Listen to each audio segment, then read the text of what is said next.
할렐루야. 오늘 은혜 받을 하나님의 말씀은 히브리서 6장 13절부터 15절 말씀입니다. 제가 받도록 봉독하도록 하겠습니다.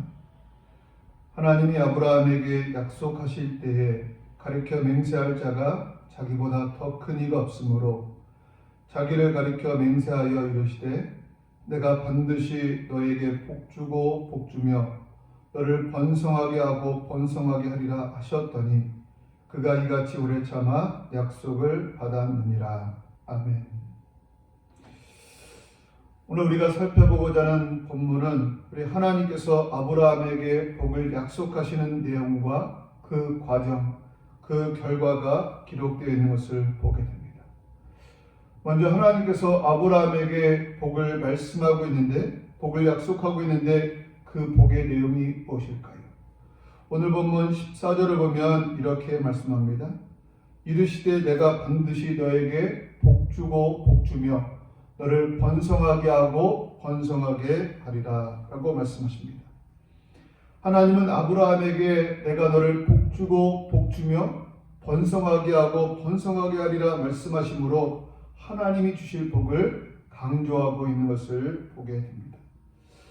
이 말씀은 모리아산에서 하나님께서 아브라함에게 하신 말씀을 히브리서 기자가 이제 자신의 생각대로 조금 다르게 표현하고 있는 것을 보게 되는데, 그렇다면 모리아산에서는 하나님께서 어떻게 말씀하셨는가를 살피는 것이 중요할 줄 알아서 창세기 22장에 가서 하나님께서 아브라함에게 어떻게 말씀하시는가를 보기를 원합니다. 창세기 22장입니다. 17절과 18절 제가 한번 읽어보겠습니다. 내가 내게 큰 복을 주고 내 씨가 크게 번성하여 하늘의 별과 같고 바닷가의 모래와 같게 하리니 내 씨가 그 대적의 성문을 차지하리라. 또 내 씨로 말미암아 천하 만민이 복을 받으리니. 아멘. 하나님은 아브라함에게 복을 약속하셨고 자손에게도 복을 약속하셨다는 것입니다. 먼저는 자손이 번성할 것을 말씀하셨습니다. 하늘의 별과 같고 바닷가의 모래와 같을 것이라고 말씀하셨습니다.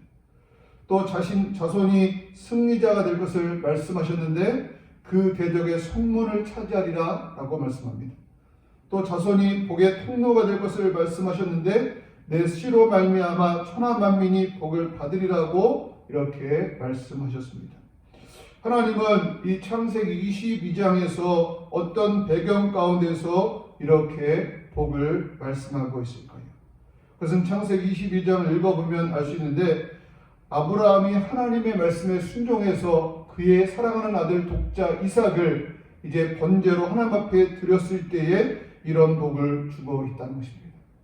그러면 하나님 앞에 우리가 복을 받기 위해서는 아브라함처럼 아들을 주님 앞에 드려야만 이런 복을 받을 수 있을까요? 아닙니다. 우리 하나님은 아브라함을 부를 때부터 이제 복을 계획하셨고 복을 약속하셨다는 것입니다. 창세기 12장을 보면 하나님께서 아브라함을 부르시는 모습이 기록됐는데 이렇게 말합니다. 여호와께서 아브라함에게 이르시되 너는 너의 고향과 친척과 아버지 집을 떠나 내가 네게 보여줄 땅으로 가라. 내가 너로 큰 민족을 이루고 내게 복을 주어 내 이름을 창대하게 하리니 너는 복이 될지라. 아멘. 우리 하나님께서는 아브라함을 부르시면서 이미 말씀하시기를 내가 너를 복되게 하리라 라고 분명히 말씀하셨습니다. 창대하게 하리라 말씀하셨다는 것입니다. 우리 하나님은 복 주시기를 기뻐하시는 하나님이십니다. 아브라함을 부를 때만 복을 주신 것이 아니라 하나님 우리 사람을 만드시고 우리 사람이 아무런 일도 하지 않았음에도 불구하고 하나님은 사람들에게 복을 주셨다는 것입니다. 창세기 1장 28절에 보면 하나님이 그들에게 복을 주시며 하나님이 그들에게 이르시되 생육하고 번성하여 땅에 충만하라고 이렇게 말씀하셨습니다. 이처럼 복 주시기를 좋아하시는 우리 하나님께서 아브라함이 말씀에 순종하여서 독자 이삭을 번제로 드렸을 때에 이제 기뻐하시고 그에게 더 큰 은혜를 복의 복을 더하고 계시다는 것입니다. 저는 아직 손자가 없지만 아직 아이들이 결혼하지 않아서 손자나 손녀가 없지만 손자나 손녀를 두고 있는 사람들의 말에 의하면 손자, 손녀가 너무너무 사랑스럽다고 합니다. 그렇게 사랑스러운 손자나 손녀가 이제 착한 일을 하거나 예쁜 짓을 하면 그 할아버지 할머니들은 어찌할 바를 몰라서 그 아이들에게 더 주고 싶어 하는 것을 보게 됩니다. 이와 마찬가지로 하나님께서는 인간에게 복을 주고 싶고 또 복을 주기를 원하시는데 말씀에 순종한 아브라함, 그 아브라함에게 어찌 복을 주지 않을 수 있겠습니까? 그래서 하나님께서는 아브라함에게 복 주고 복 주며 번성케 하고 번성케 하리라 라고 약속하고 있다는 것입니다. 바라는 우리들 모두가 다 하나님의 말씀에 순종함으로 아브라함이 받은 복처럼 우리가 복을 받아 들일 수 있는 우리가 될 수 있기를 주님의 이름으로 축복합니다. 두 번째로 하나님은 아브라함에게 복을 약속하시면서 맹세를 하고 계신데 하나님은 왜 맹세를 하고 계실까요? 아브라함이 하나님에게 하나님 저에게 복을 주시겠다고 말씀하시는데 하나님 맹세해 주세요 라고 말해서가 아니라는 것입니다. 그럼 왜 하나님께서는 맹세하고 있을까요? 하나님께서 일방적으로 왜 맹세를 하고 계실까요? 그 이유는 오늘 본문 16절에 보면 이렇게 말씀합니다. 사람들은 자기보다 더 큰 자를 가리켜 맹세하나니 맹세는 그들이 다투는 모든 일에 최후 확정이니라 라고 말씀합니다. 사람들이 맹세하는 이유는 최후로 확정하기 위해서 확실히 증거하기 위해서 맹세를 하는데 하나님께서도 이제 맹세하신 이유는 아브라함에게 복을 약속하시면서 그것을 더 확실하게 하기 위해서 이렇게 맹세하고 있다는 것입니다. 그럼 하나님께서 맹세하실 때 무엇으로 맹세했습니까? 누구의 이름으로 맹세하셨습니까? 오늘 본문 13절에 보면 자기를 가르쳐 맹세했다라고 말씀합니다. 또 창세기 22장 16절에 보면 이르시되 여호와께서 이르시기를 내가 나를 가리켜 맹세하노니 내가 이같이 행하여 내 아들 내 독자라도 아끼지 아니하였은즉 이렇게 말씀하고 있다고 하십니다. 우리 하나님께서는 자신의 이름을 가리켜서 맹세하고 있다는 것입니다. 사람들은 보통의 맹세를 할 때에 이제 하늘이나 땅을 걸고 맹세를 합니다. 혹은 소중한 것을 걸고 맹세를 합니다. 그런데 왜 하나님께서는 자신의 이름을 걸고 맹세하셨을까요? 그것은 오늘 본문 13절에 보면 이렇게 말씀합니다. 하나님이 아브라함에게 약속하실 때 가리켜 맹세할 자가 자기보다 더 큰 이가 없으므로 자기를 가리켜 맹세하여. 아멘. 우리 하나님께서 맹세할 때 자기보다 더 큰 일을 가르쳐서 자기보다 더 이름 있는 무엇인가를 가르쳐서 맹세해야 하는데 그것들이 없기 때문에 그러한 것이 없기 때문에 하나님께서는 자신의 이름을 가르쳐서 맹세하고 있다는 것입니다. 이 세상에 하나님보다 큰 분은 안 계십니다. 이 세상에 하나님보다 존귀한 것은 없습니다. 그러게 하나님께서는 이제 하나님의 이름으로 이렇게 맹세하고 있다는 것입니다. 이 세상에는 신이라 불리는 많은 존재들이 있습니다. 또 사람들은 생각하기를 하나님도 그 많은 신들 가운데 한 분이라고 생각합니다. 그러나 이 세상에 존재하는 신들은 아무것도 아니요 하나님만이 참 하나님이시며 하나님만이 참 신이시며 하나님만이 스스로 존재하는 그런 분이시라는 것입니다. 세상의 종교는 사람들에 의해서 만들어졌습니다. 그러나 하나님은 스스로 존재하는 하나님이십니다. 하나님께서 모세를 부르시면서 모세에게 자신을 계시하시기를 나는 스스로 있는 자니라 라고 말씀하셨습니다.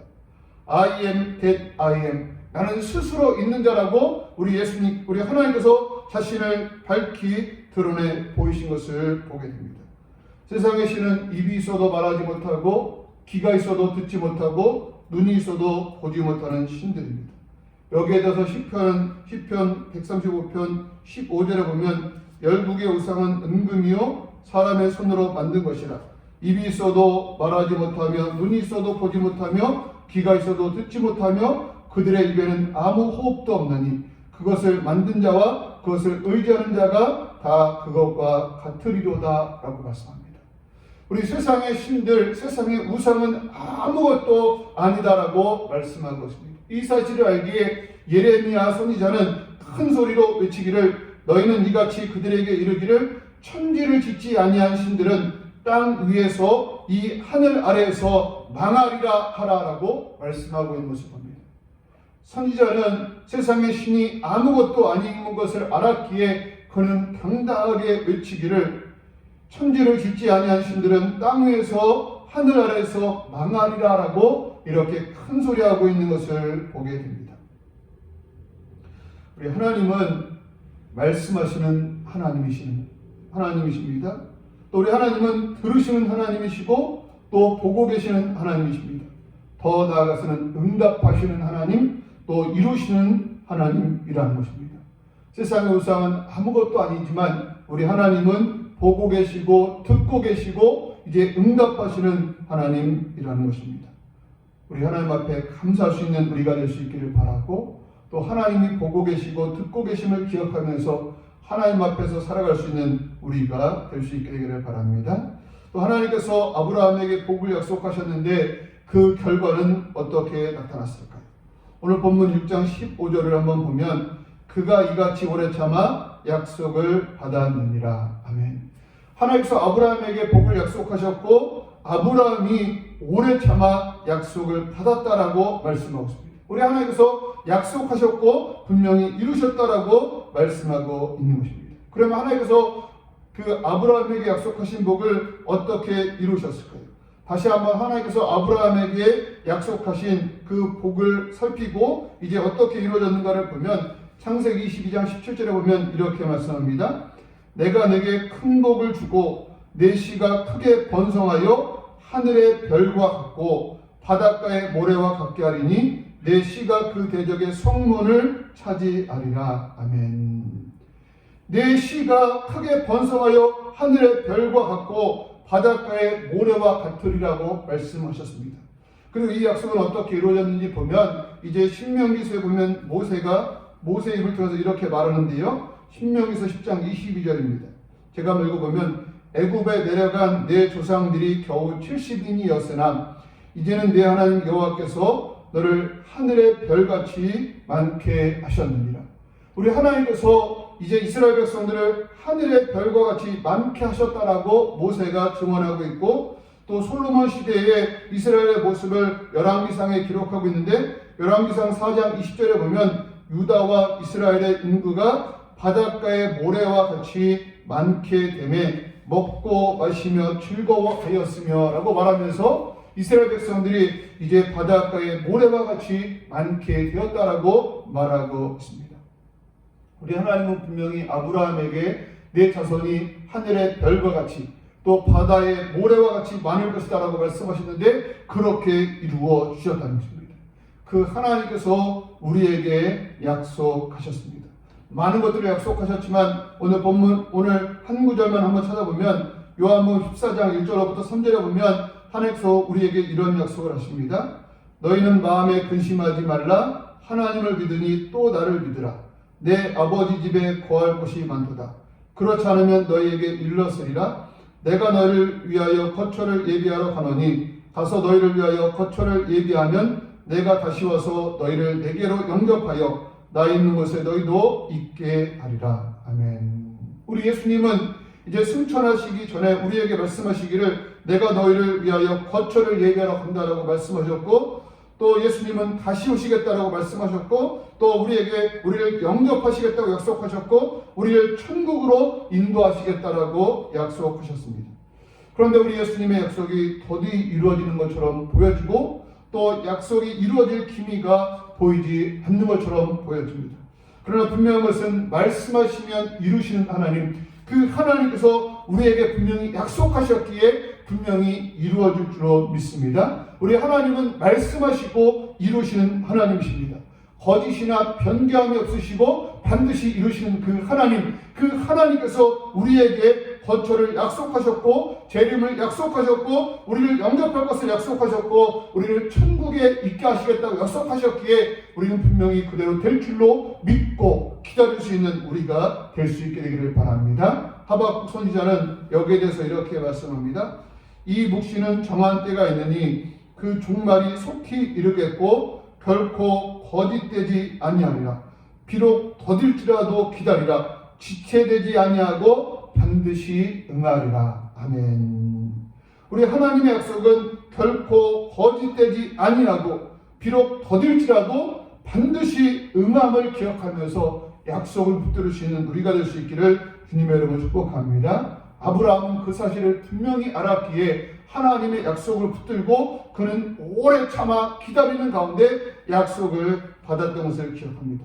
바라는 우리들도 아브라함처럼 약속을 믿고 기다릴 수 있는 우리가 될 수 있게 되기를 바랍니다. 그리고 아브라함이 기다리는 그 과정 가운데 대단한 것이 무엇입니까? 그것은 로마서에 보면 알 수가 있는데요. 로마서 4장 19절로부터 21절에 보면 이렇게 말씀합니다. 그가 백세나 되어 자기 몸이 죽은 것 같고 사라의 죽태가 죽은 것 같음을 알고도 믿음이 약하여지지 아니하고 믿음이 없어 하나님의 약속을 의심하지 않고 믿음으로 견고하여져서 하나님께 영광을 돌리며 약속하신 그것을 또한 능히 이루실 줄을 확신하였으니. 아멘. 아브라함은 소망이 끊어진 가운데서도 기다리고 또 기다렸다는 것입니다. 자기 몸이 죽은 것 같고 사라의 태가 죽은 것을 알고 있었음에도 불구하고 그는 믿음이 약하여지지 아니하고 늘 소망을 가지고 그는 기다렸던 것입니다. 또 그는 이제 의심하지 않았다는 것입니다. 믿음이 없어 하나님의 약속을 의심하지 않았다라고 말합니다. 그리고 또한 그는 약속하신 그것을 또한 능히 이루실 줄을 확신하였다라고 말씀하고 있습니다. 우리들도 하나님의 약속, 우리 예수님의 약속을 의심하지 아니하고 확신을 가지고 우리가 소망이 없는 것처럼 보여지고 아무것도 이루어지지 않은 것처럼 보여진다 할지라도 우리가 아브라함처럼 끝까지 참고 인내하는 가운데 하나님의 약속의 복을 누릴 수 있는 우리 모두가 될 수 있기를 주님의 이름으로 축복합니다. 아멘.